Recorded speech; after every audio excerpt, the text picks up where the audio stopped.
In the sense of preparing ourselves to have a baby with Down syndrome, I really just did my own research, and that mostly fell on the subjective side of things. I found a lot of blogs, I found a lot of context on social media. I tried to keep an open mind because you would read medical reports, things, like I said, any older than 5 years even has just changed so much, and a lot of the stuff that kind of fits the stereotypes either isn't real or it just is not as exaggerated as it was in my mind. At least I had no knowledge of Down syndrome before any of this, so I just kind of looked and, like I said, just try to keep an open mind. I knew that there was going to be good and there was going to be bad, and I was pretty determined to find the good and focus on the good and start to share the good. So that's what we did mentally. As far as environmentally, we just looked for different products to put on our baby registry. For example, tried to make conscious decisions knowing that,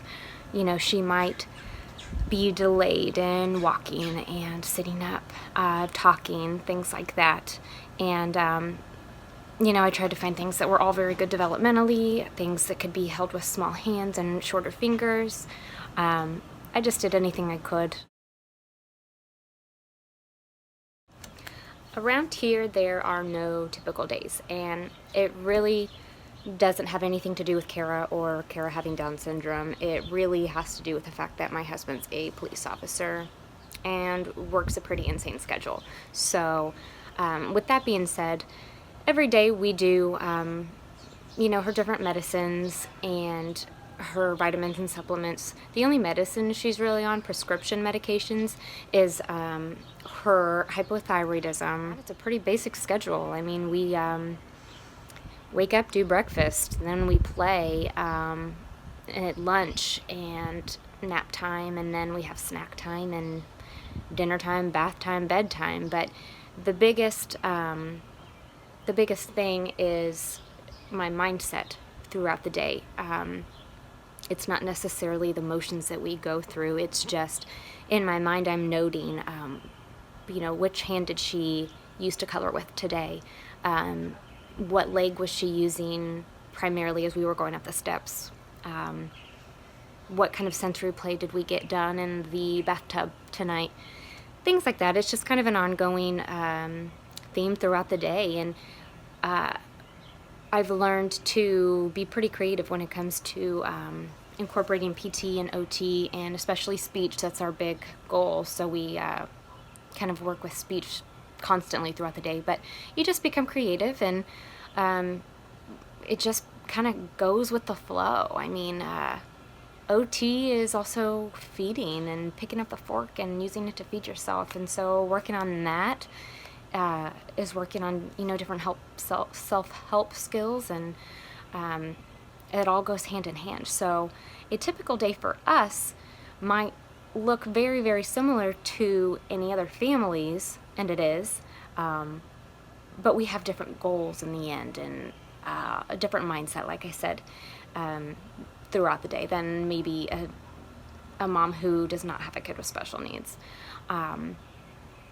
As far as our week goes, Kara has therapy twice a week. One is through the local center here. They have her individual sessions all booked in one day. So she has PT, OT, and speech for 30 minutes at a time.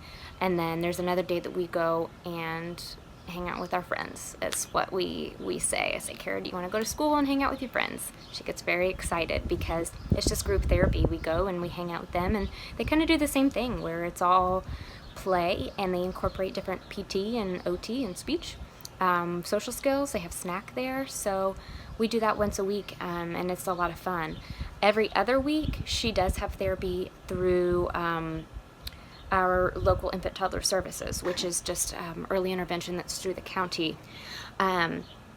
We see her speech therapist through infant toddler services every other week, and that's just kind of something we book on the schedule, and it's super easy to keep up with, actually. And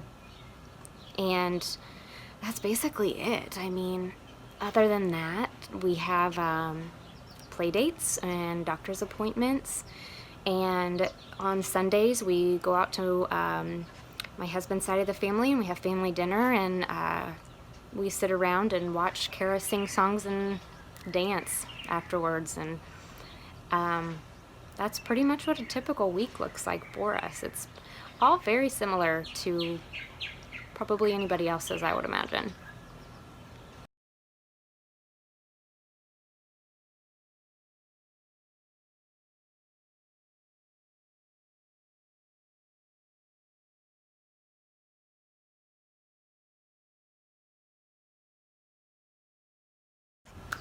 Yes, so while we are just like any other family, um, there definitely are differences. I mean, Kara is different. She has an extra chromosome, and I'm just trying to teach her and everybody that wants to listen that that's not a bad thing. Different is not bad.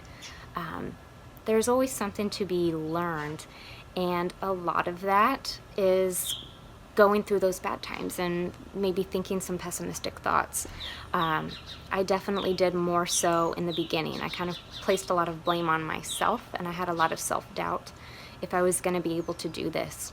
But I can, and I do, and anybody who's thinking that can probably do it too.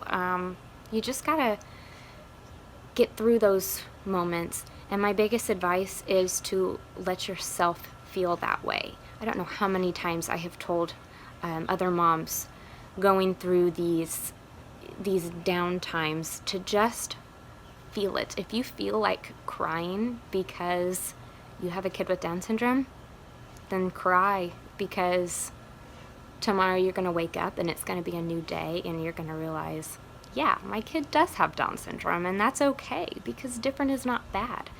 And that's typically how I process things. I sit and I let myself feel it. I'm a writer, obviously, with my blog. I process a lot of feelings through writing. I'll go, for a jog or pick up a book. Everybody's different in the way that they process those emotions or try to escape them, or, my advice is to just feel those thoughts. Just don't unpack and live there. Feel it and move on. Oh man, my life is so different because of Kara in so many good ways.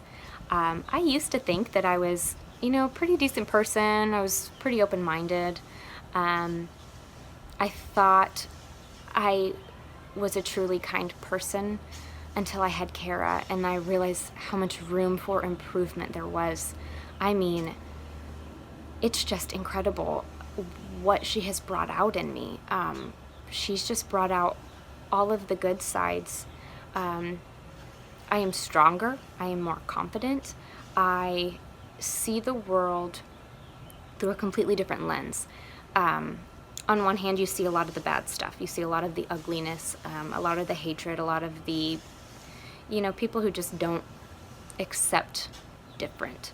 But on the other hand, you see all the opposite of that, and you see all the goodness and all the beauty, and there are just so many amazing people in this world, and having Kara has just surrounded me with those people, and it's just a really good feeling. It's a good feeling to be surrounded by goodness.